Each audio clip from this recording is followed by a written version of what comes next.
what's the biggest concern on your mind here at the moment for you and for Carlsberg, rather than for broader Europe?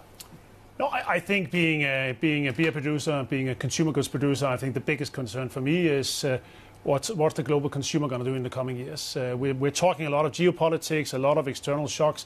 We're talking a lot of uncertainty at the moment. We've seen a weak consumer the last couple of years. Is that going to continue globally?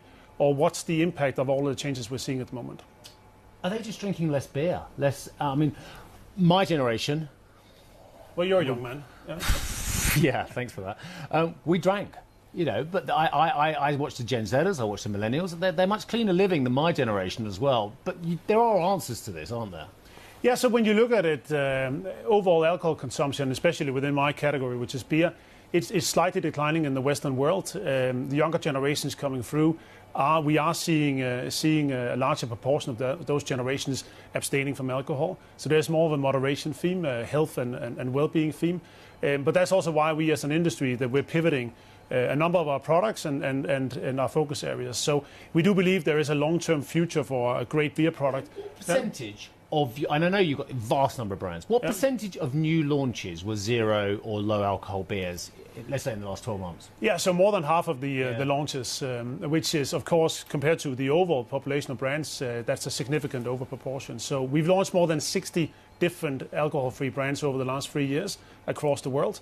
And we're seeing significant growth in alcohol-free beer. It's our fastest growing category.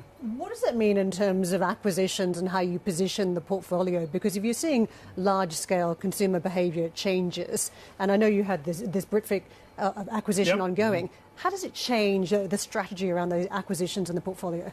I think it's very important for us as a company to create resiliency around our business. So we will not be able to guess consumer trends for the next 3 or 4 decades. But what we can see at the moment is there is that trend towards moderation.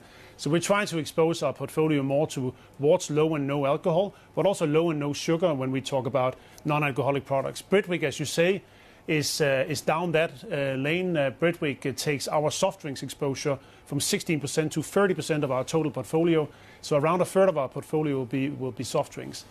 Let me ask you about consolidation in your sector, because we keep hearing that M&A is coming in a big way. Do you think your sector is going to be very active in 2025?